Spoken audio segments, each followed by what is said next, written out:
अस्सलामुअलैकुम वरहमतुल्लाहि वबरकातुहू। दोस्तों, मुफ्ती सलमान अजहरी के बारे में असदुद्दीन अवैसी साहब बिहार की सरजमीन में पौवा खली में किशनगंज जिला में कितनी प्यारी बात कही है मुफ्ती सलमान अजहरी साहब को लेकर, और मुसलमानों को कह रहे हैं कि हर चीज़ों में, हर मामलात में आवाज़ उठाने वाले असदुद्दीन अवैसी हैं। ये कांग्रेस, नीतीश कुमार, ये लालू जितने हैं, कोई भी मुसलमानों के समर्थन में कोई भी आवाज़ नहीं उठा रहे हैं। तन्हा असदुद्दीन अवैसी साहब आवाज़ उठा रहे हैं और मुफ्ती सलमान अजहरी साहब को लेकर कितनी प्यारी बात कही है। आप वीडियो को देख सकते हैं। ये जो नफरत का माहौल पूरे देश में पैदा कर दिया गया कि अगर कोई तकरीर करता है मौलाना, कोई शेर पढ़ता है मौलाना, तो उठाकर उसको जेल में डाल दिया जाता है। मैं पूछना चाहता हूं गुजरात की सरकार से कि तुमने एक मौलाना को पकड़कर मुंबई से पकड़कर गुजरात लेकर गए, मगर वही गुजरात में कई ऐसे वीडियो हैं जहां पर ये जालिम लोग वीडियो में आकर कहते हैं कि असदुद्दीन ओवैसी को गोली मार देंगे, इसकी जबान को काट लेंगे, इसकी सर को काट देंगे, मगर उनको कोई हाथ नहीं लगाया जाता। मगर कोई एक शेर पढ़ देता है तो उस अशार के गलत माने निकालकर मुंबई से मौलाना को लेकर चले जाते हैं। 3-3 मुकदमे उन पर बुक कर दिए जाते हैं। मगर हम बीजेपी के लोगों से कहना चाह रहे हैं, तुम क्या कर सकते? तुम सिर्फ जानी तो ले सकते हो ना, तुम जानी तो ले सकते हो और क्या कर सकते हो? अगर मेरे मुकद्दर में जो लिखा अल्लाह ने लिख दिया वो तो पूरा होकर रहेगा, मगर जब तक हम जिंदा रहेंगे हम बातिल को बातिल कहेंगे, हम बातिल से समझौता नहीं करेंगे, हम बातिल को खुश करने के लिए अपनी पॉलिसी को लचकदार नहीं बनाएंगे। हमारा काम यह है मेरे अजीज दोस्तों और बुजुर्गों कि हम हक को कामयाब करें, और हक की कामयाबी का राज आपका इत्तेहाद है। याद रखिए, कब तक आप सेकुलरिज्म के नाम पर ठगे जाएंगे? कब तक आप सेकुलरिज्म के नाम पर इनको वोट देंगे और वो बीजेपी को बिहार में सत्ता देंगे? मैंने 2015 में भी कहा था तुमसे, मगर तुमने मेरी बात का यकीन नहीं किया। मैंने 2019-20 में भी कहा था, मगर आपने मेरी बात को नहीं समझा।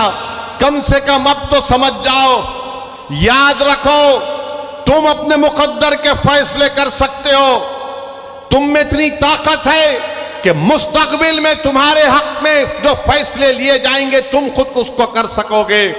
अगर आज आप मुत्तहिद होकर अपने वोट का इस्तेमाल नहीं करेंगे तो नुकसान आपका होगा, नुकसान सीमांचल की गरीब जनता का होगा। ये आवाज को उठना चाहिए मेरे अजीज दोस्तों और बुजुर्गों। आप देखते हैं कि भारत की पार्लियामेंट में हर मसले के ऊपर मजलिस इत्तेहादुल मुस्लिमीन के अरकान पार्लिमान अपनी आवाज को उठाते हैं। किशनगंज में अलीगढ़ मुस्लिम यूनिवर्सिटी का मसला मजलिस के एमपी उठाते हैं। मसाजिद का मसला 500-600 साल की मेहरौली की मस्जिद को शहीद कर दिया गया। क्या आपके किशनगंज के कांग्रेस के एमपी ने मुंह खोला? नहीं बोल सके। किसने बोला? मजलिस इत्तेहादुल मुस्लिमीन ने उसकी आवाज उठाई। आप देखते हैं बिल्किस बानो का मसला हुआ, किसने पार्लियामेंट में उसका मसला उठाया? मजलिस ने उसको आवाज उठाई इंसाफ के लिए। तो मेरे अजीज दोस्तों और बुजुर्गों, मेरी आपसे सिर्फ यही अपील है कि आने वाले लोकसभा के चुनाव में आप मुत्तहदा तौर पर एक अच्छा फैसला लीजिए। हम भी नहीं चाहते कि बिहार में बीजेपी और नीतीश कुमार के एमपी कामयाब हो जाएं। हम तो शुरू से कोशिश कर रहे हैं रोकने की, मगर जो लोग आपका वोट लेकर मोदी के गोद में बैठकर चाय पीती है, कभी आप इनसे भी तो पूछो कि तुमने हमारा वोट लेकर तुमने कैसे बीजेपी को सत्ता दे दी बिहार में। मेरे अजीज दोस्तों और बुजुर्गों, आप देख रहे हैं कि कैसे किस तरीके से कभी हमारी मसाजिद को निशाना बनाया जाता है, कभी शरीयत ने मदाखलत की बात की जाती है। उत्तराखंड में यूनिफॉर्म सिविल कोड का एक नाम से एक बिल ला लिया गया, वो यूनिफॉर्म तो है ही नहीं। अब नहीं मालूम नीतीश कुमार क्या करने वाले हैं। बीजेपी के साथ मिलकर बैठे हैं। यहां पर फसाद हुआ था 1 साल पहले, 100 साला मदरसे को जला दिया गया। मैं तुमसे पुकार पुकार कर कह रहा था, कहां है वो सेकुलरिज्म के दावे करने वाले, कहां है तेजस्वी यादव? जब 100 साल के मदरसे को जला दिया गया, कोई आवाज नहीं उठी। एक 12 साल के बच्चे को सीवान में ले पकड़कर उसको 8 दिन जेल में डाल दिया गया, किसी ने आवाज नहीं उठाई। मैं कह रहा था, पुकार रहा था, मेरे भाई याद रखो, अगर तुम्हारे लिए कोई लड़ने वाला नहीं होगा तो जुल्म जारी रहेगा। हमारे वतन अजीज की हकीकत यही है कि जब तक तुम्हारी आवाज नहीं होगी, तुम्हारा कोई पुरसाने हाल नहीं हो सकता है। जब तक तुम्हारा नेता नहीं होगा, कोई तुम्हारा काम नहीं कर सकेगा। आप बताइए, इतनी बड़ी तादाद में सर्वे हो गया, का सेंसस हुआ, जो अख्तर भाई ने मुझे यहां पर बताया कि इतना बड़ा सर्वे यहां पर हुआ सुरजापुरी बरादरी का। अख्तर भाई ने बताया कि सुरजापुरी बरादरी 24 लाख है और उनको नौकरी मिलनी चाहिए 38,000 के करीब, और उनको नौकरी मिली सिर्फ 15,350। क्या सुरजापुरी भाइयों ने कि फिर फैसला कर लेंगे कि तुम इनको वोट दोगे? सोचो आपको मैं बुरा लगता हूं ना इनकी मेरी बात बुरी लगती है, तो ये तो गवर्नमेंट कह रही है। ये मैंने अपने घर से बनाकर नहीं लाया हूं, ये बिहार सरकार का डेटा आदादोशुमार है। हमारे शेरशाहवादी भाई जिनकी आबादी 13 लाख है, उनको नौकरी मिलनी चाहिए 20,421 और नौकरी उनको मिली सिर्फ 5,734। मैं हमारे गयूर शेरशाहवादी भाइयों से पूछना चाह रहा हूं, तुम किसको अपना जिम्मेदार खड़ा करते हो?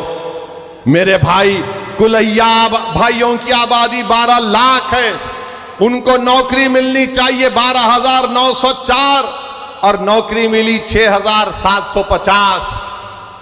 अब कौन क्या करोगे तुम? ये जो दल्लाल फिरते हैं, हमारी कौम के दल्लाल, अरे दल्लालों, अभी तो अपना मुंह काला करके घर में बैठ जाओ। बरसों से धोखा दिया गया है, बरसों से धोखा दिया गया। ये मैं नहीं कह रहा हूं, बिहार सरकार कह रही है। सुरजापुरी बरादरी को नौकरी नहीं मिलेगी तो सेकुलरिज्म की कामयाबी है। शेरशाहवादी को नौकरी नहीं मिलेगी तो क्या मोदी को रोका जा रहा है? कुलैया बरादरी को हिस्सा नहीं मिल रहा है मगर तेजस्वी मुख्यमंत्री बनेगा? अरे शर्म करो, अपने बाप का नाम मिटिया मिलीत मत करो। अगर अभी भी तुम्हारे दिलों में जो धोखा देकर चले गए, अगर तुम्हारे दिलों में गीरत बरकरार है तो सोचो कि किससे धोखा हो रहा है। और तुम्हारा मगर राज किसी और का हो रहा है। कितना वोट लिया सुरजापुरी भाइयों का, कुलैया भाइयों का, शेरशाहवादी भाइयों का, और क्या मिलता है? कुछ नहीं मिलता, सिर्फ वादे मिलते हैं। और चुनाव आएगा तो बोलेंगे सेकुलरिज्म को जिंदा रखो।